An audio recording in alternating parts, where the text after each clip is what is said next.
seus lábios, abafado quando meus dedos encontraram sua garganta, então, em um grande esforço de asas e golpes de membros, o girei sobre e debaixo de mim. Sua cimitarra era inútil em um combate tão próximo. Torci seu braço até que os dedos dormentes escapassem do punho, então o estrangulei até a sublição. Antes que recuperasse a consciência plena, amarrei seus pulsos à frente com seu próprio cinto, ergui-o e me sentei em suas costas, minhas pernas fechadas ao redor de seu torso. Meu braço esquerdo estava enlaçando seu pescoço, enquanto a mão direita espetava sua pele com a adaga de Gotrá. Em poucas palavras baixas expliquei o que ele deveria fazer, caso quisesse viver. Não era da natureza de um Meaga se sacrificar, mesmo pelo bem de sua raça. Através do brilho rosado do amanhecer, alçamos voo, cruzamos o turbulento rio Púrpura e desaparecemos da vista da terra de Iar, rumo aos labirintos azuis do noroeste. Capítulo 11. Conduzi aquele demônio alado sem piedade. Só permiti que ele tocasse o chão ao pôr do sol. Então amarrei seus pés e asas para que não pudesse escapar e recolhi frutas e castanhas para nossa refeição. Alimentei-o tão bem quanto a mim mesmo, ele precisava de força para o voo. Naquela noite, as feras predadoras surgiram perigosamente próximas, e meu prisioneiro empalideceu de medo, pois não tínhamos como fazer um fogo protetor, contudo, nenhuma nos atacou. Havíamos deixado a floresta do Rio Púrpura muito para trás e estávamos entre as savanas. Eu segui a rota mais direta para Kot, guiado pelo instinto infalível da vida selvagem. Vigiava constantemente os céus atrás de sinais de perseguição, mas nenhuma forma alada escurecia o horizonte ao sul. No quarto dia, avistei uma massa escura em movimento. As planícies abaixo, que eu julgava serem um exército de homens marchando. Ordenei ao Iaga que sobrevoasse-os. Eu sabia que havia chegado à proximidade do vasto território dominado pela cidade de Kot, e havia a chance de que aqueles fossem homens de Kot. Se assim fosse, estavam em grande número, pois, à medida que nos aproximávamos, vi que eram vários milhares de homens marchando com certa ordem. Meu interesse foi tão intenso que quase me arruinou. Durante o dia deixei as pernas do Yaga livres, pois ele jurava que não poderia voar de outra forma, mas mantive os pulsos dele presos.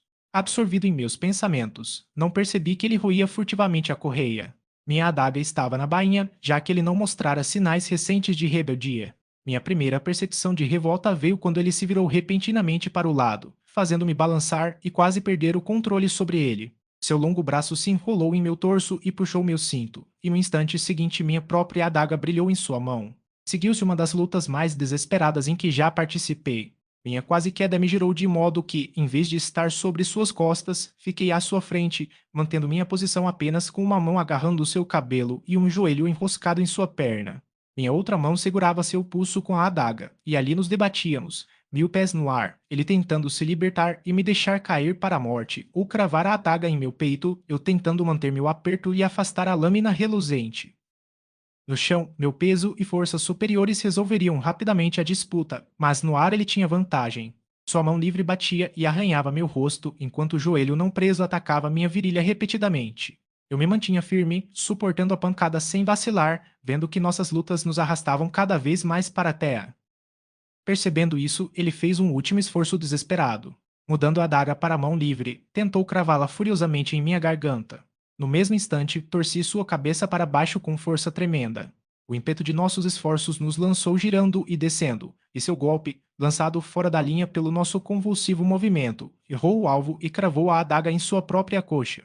Um grito terrível escapou de seus lábios, seu aperto enfraqueceu enquanto desmaiava parcialmente de dor e choque, e despencamos em queda livre rumo à terra. Tentei girá-lo por baixo de mim e, mesmo assim, atingimos o chão com uma concussão formidável. Do impacto, ergui-me tonto. O Eaga não se mexeu, seu corpo havia amortecido o meu e metade dos ossos dele devia estar estilhaçada. Um clamor de vozes atingiu meus ouvidos, e ao me virar, vi uma horda de figuras peludas correndo em minha direção. Ouvi meu próprio nome berrado por 1000 línguas. Eu havia encontrado os homens de Koto. Um gigante peludo apertava minha mão alternadamente e me batia nas costas com golpes capazes de derrubar um cavalo, enquanto bradava, mão de ferro. Pelas mandíbulas de Tak, mão de ferro. Segure minha mão, velho cão de guerra. Pelos trovões do inferno. Não conheço hora mais alegre desde que quebrei as costas do velho Kush de Tanda. Lá estava o velho Kossuth quebra-crânios, sombrio como sempre, Tab, o veloz, Utilukira do tigre, quase todos os homens poderosos de Koto. e a forma como batiam em minhas costas e fugiam sua saudação aqueceu meu coração como jamais fora aquecido na terra, pois sabia que não havia espaço para falsidade em seus grandes e simples corações. Onde você esteve, mão de ferro? Exclamou Tab, o veloz. Encontramos sua carabina quebrada nas planícies, e um Yaga caído perto dela com o crânio esmagado, então concluímos que você havia sido eliminado por aqueles demônios alados. Mas nunca encontramos seu corpo, e agora você aparece caindo dos céus, travando o combate com outro monstro voador. Diga, você foi a Yuga? Ele riu como quem conta uma piada.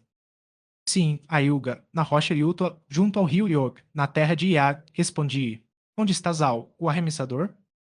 Ele guarda a cidade com os 1000 que deixamos para trás, respondeu Kusut. Sua filha definha na cidade negra, disse eu. Na noite de lua cheia alta, filha de Zal morrerá com outras 500 garotas dos Guras, a menos que o impeçamos. Um murmúrio de ira e horror percorreu as fileiras. Observei o selvagem contingente. Eram cerca de 4.000 homens, não se viam arcos, mas cada um portava sua carabina. Isso significava a guerra e os números provavam que não se tratava de um ataque menor. Para onde vamos? Perguntei. Os homens de cor marcham contra nós, em 5.000, respondeu Kossuth. É o aperto mortal das tribos. Vamos encontrá-los longe de nossas muralhas e poupar nossas mulheres dos horrores da guerra. Esqueçam os homens de cor. Gritei com paixão. Vocês querem poupar os sentimentos de vossas mulheres, e milhares delas padecem as torturas dos condenados na rocha ébano de Yutla. Sigam-me. Eu os levarei até o reduto dos demônios que assolaram Almuric por 1000 eras. Quantos guerreiros? Perguntou Kossuth, incerto. 20.000. Um gemido subiu entre os ouvintes. O que poderia nosso reduzido punhado contra essa horda? Eu lhes mostrarei, exclamei. Evá-los-ei ao coração de sua cidadela. Ai, o Gilgor, o urso, brandindo sua espada larga, sempre pronto a incendiar-se com minhas ideias. Essa é a palavra. Avante, irmãos. Sigam a mão de ferro. Ele nos mostrará o caminho. Mas e os homens de cor? Ponderou Kossuth. Eles marcham para nos atacar. Devemos enfrentá-los. Gor resmungou explosivamente ao perceber a verdade da afirmação e todos os olhares se voltaram para mim. Deixem-os comigo, propus, desesperado. Deixem que eu fale com eles. Eles cortam sua cabeça antes que abra a boca, resmungou Kossuth. Admitiu Gor. Lutamos contra os homens de cor há 50.000 anos. Não confie neles, companheiro. Arriscarei, respondi.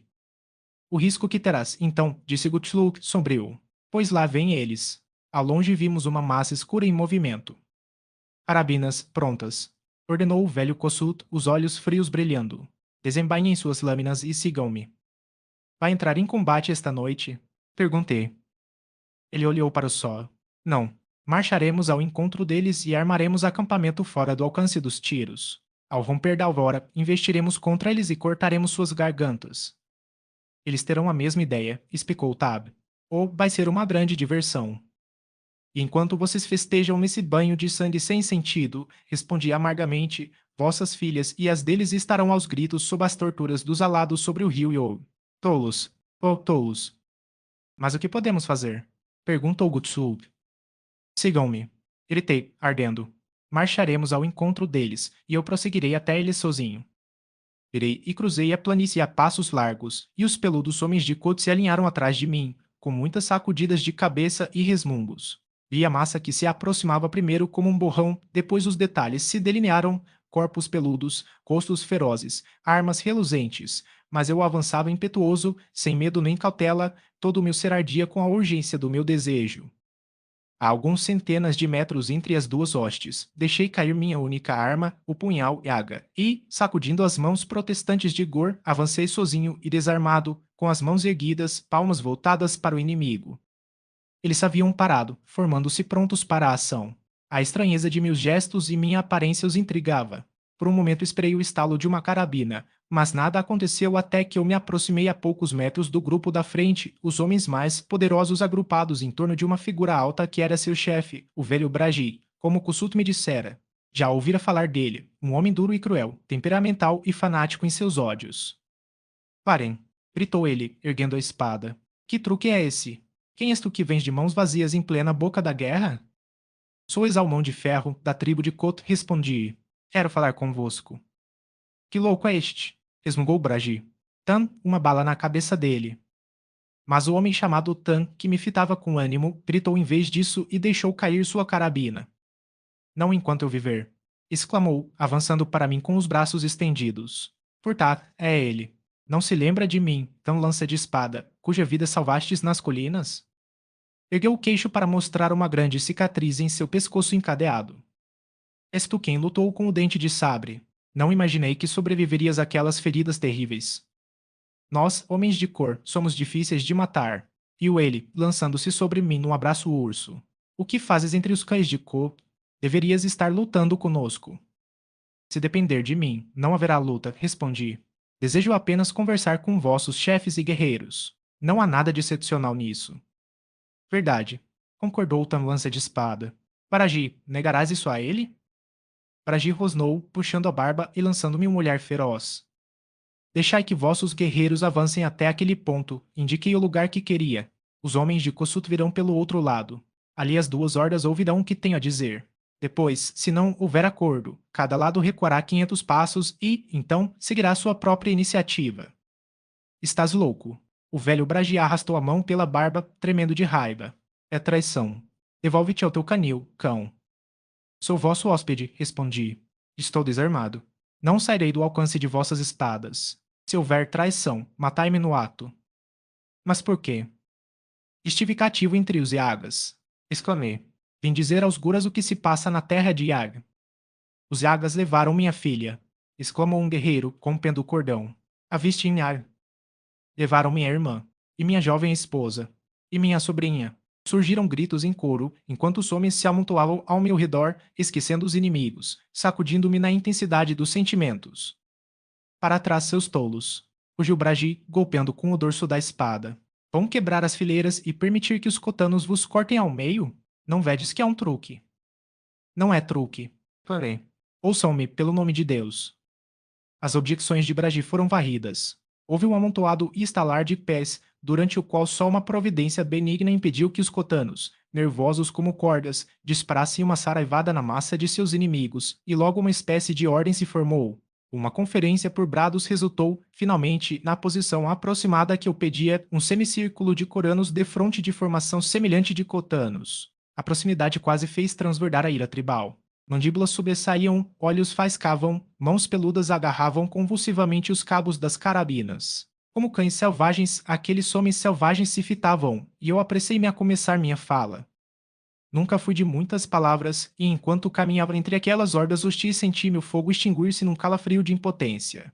1 milhão de eras de guerra e rixa tradicionais erguiam-se para me confundir. Um homem contra as ideias acumuladas, inibições e costumes de todo o mundo, edificados através de incontáveis milênios, o pensamento me esmagou e paralisou. Então a fúria cega varreu-me ao recordar os horrores de Yuga, e o fogo reacendeu-se, envolveu o mundo e o tornou pequeno, e nas asas dessa conflagração fui arremessado a alturas que jamais sonhara. Não havia necessidade de oratória inflamável para contar o que eu tinha a dizer. Contei-o na linguagem mais simples e direta possível, e o conhecimento e o sentimento por trás da narração fizeram aquelas palavras nuas pulsarem e queimarem como ácido. Falei do inferno que era Yuga. Falei de jovens moças morrendo sob os excessos de demônios negros, de mulheres atadas e reduzidas a tiras ensanguentadas, despedaçadas na roda, dilaceradas na cruz, esfoladas vivas, desmembradas ainda vivas, de tormentos que deixavam o corpo intacto, mas sugavam a mente até esvaziá-la de razão, deixando a vítima uma imbecil cega e meadora. Disse isso, Deus, não posso repetir tudo o que contei, ao lembrar-me, enjoa-me até a morte. Antes de acabar, os homens já bramiam, batiam no peito com os punhos cerrados e choravam em agonia de dor e fúria. Acabei por açoitá-los com a última chibata de escorpiões. Estas são vossas mulheres, vossa própria carne e sangue, que gritam nas rodas de Yuga. Vocês se dizem homens, pavoneiam-se, gabam-se e exibem-se, enquanto estes demônios alados zombam de vós. Homens, e, como ladra um lobo, do fundo da minha amarga e agonia. Homens, vão para casa e vistam saias de mulher. Ergueu-se um grito terrível. Punhos cerrados foram brandidos, olhos injetados de sangue ardiam contra mim, gargantas peludas uivavam sua fúria angustiosa. Você mente, seu cão. Maldito seja, você mente. Nós somos homens. E-nos contra esses demônios ou nós o rasgaremos. Se me seguirem, berrei, poucos de vós voltarão. Sofrereis e morrereis em hordas. Mas se tivesseis visto o que eu vi, não desejaríeis viver. Aproxima-se o tempo em que os Yagas limparão sua casa. Estão cansados de seus escravos. Destruirão os que têm e sairão ao mundo por mais. Eu vos falei da destruição de Tubra. Assim será com Cor, assim será com Kot, quando demônios alados desabarem da noite. Sigam-me até Yuga, eu vos mostrarei o caminho. Se sois homens, segui-me. Sangue jorrou dos meus lábios na intensidade do meu apelo, e ao vacilar para trás, em colapso completo pelos nervos e tensão esgotados, Cor agarrou-me em seus braços poderosos. Kossuth ergueu-se como um espectro magro. Sua voz fantasmagórica elevou-se sobre o tumulto. Seguirei a mão de ferro até Yuga, se os homens de Cor concordarem com uma trégua até nosso retorno. Qual é vossa resposta, Bragi? Perguntou. Não. Fugiu Bragi. Não pode haver paz entre Cor e Kot. As mulheres em Yuga estão perdidas. Quem pode guerrear contra demônios? Voltem para os vossos lugares. Nenhuma palavra louca me fará esquecer antigos ódios. Ergueu a espada, e Tansor Suinger, com lágrimas de dor e fúria escorrendo pelo rosto, sacou seu punhal e o cravou até o cabo no coração do rei, girando para a multidão atônita, brandindo a adaga ensanguentada, o corpo trêmulo em soluços de frenesi, gritou: Assim morram todos os que nos fariam traidores de nossas próprias mulheres. Desembainhem suas espadas, todos os homens de cor que me seguirão até Yuba. 5.000 espadas flamejaram ao solo, e um rugido trovejante de garganta profunda abalou o próprio céu. Então, voltando-se para mim, olhos carvões de loucura, exclamou Tansor Suinger: Guie-nos até Yuga, exalmão de ferro.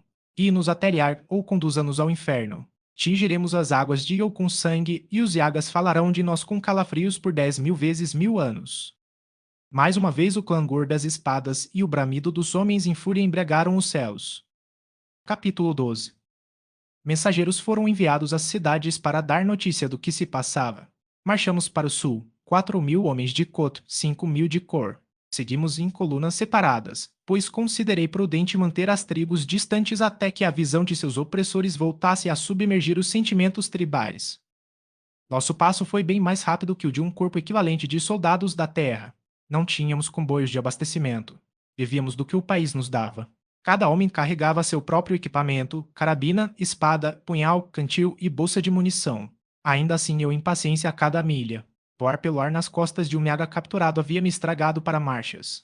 Levávamos dias para cobrir terreno que os homens voadores atravessavam em horas. Mesmo assim progredimos, e por volta de 3 semanas depois de começarmos a marcha entramos na floresta além da qual jazia o rio Púrpura e o deserto que faz fronteira com a terra de Yar. Não avistáramos Yagas, mas seguimos com cautela. Deixando a maior parte de nossa força acampada no interior da floresta, avancei com 30 homens, cronometrando a marcha para alcançar a margem do rio Púrpura pouco depois da meia-noite, pouco antes do poente da lua. Meu objetivo era impedir que a guarnição da torre levasse a notícia de nossa aproximação a Yuga, para que pudéssemos atravessar o deserto sem sermos atacados a céu aberto, onde número e tática dos Yagas pesariam mais contra nós. Kossuth sugeriu que nos escondêssemos entre as árvores à beira do rio e abatêssemos os vigias a longa distância ao romper do dia, mas isso me pareceu impossível. Não havia cobertura ao longo da margem, e o rio ficava entre nós. Os homens na torre estavam fora do nosso alcance. Poderíamos nos aproximar o bastante para bater um ou dois, mas era imperativo que todos morressem, pois a fuga de um só arruinaria nossos planos. Assim, penetramos furtivamente na mata até um ponto a uma milha rio lá acima, defronte a uma língua de rocha saliente, onde eu julgava que uma corrente se formara a partir do centro do leito. Ali colocamos na água um robusto catamarã que havíamos construído, amarrado a uma longa e forte corda. Entrei na embarcação com 4 dos melhores atiradores da horda combinada, Tab, o veloz Skel, o falcão e 2 guerreiros de cor. Cada um de nós trazia 2 carabinas às costas. Remamos com remos grosseiros, embora nossos esforços parecessem risivelmente inúteis contra a força daquela corrente. Mas a balsa era comprida e pesada o bastante para não ser arremessada por qualquer redemoinho que cruzássemos, e a custo de esforço hercúleo avançamos em direção ao meio do rio. Os homens na margem foram pagando a corda, que servia como uma espécie de estaca, fazendo-nos descrever um largo arco que nos traria de volta à margem deixada, não fosse a corrente que esperávamos de repente nos agarrar e lançar a velocidade vertiginosa contra a ponta rochosa. A jangada cambaleou e inclinou, metendo o nariz sob a água repetidas vezes, até que às vezes ficamos totalmente submersos. Mas nossa munição era à prova d'água e estávamos amarrados aos troncos. Assim agarrei-me como um rato encharcado até que nossa embarcação foi arremessada contra o ponta rochosa. Por um instante sem fôlego ela ficou ali, e tudo podia dar errado. Cortamos as amarras, saltamos na água que nos envolvia até a axila e lutamos ao longo da ponta, agarrando com unhas e dentes cada reentrância ou saliência, enquanto a corrente espumante ameaçava a todo momento nos arrancar e arrastar atrás da jangada que deslizara pelo leito do rio. Conseguimos, e finalmente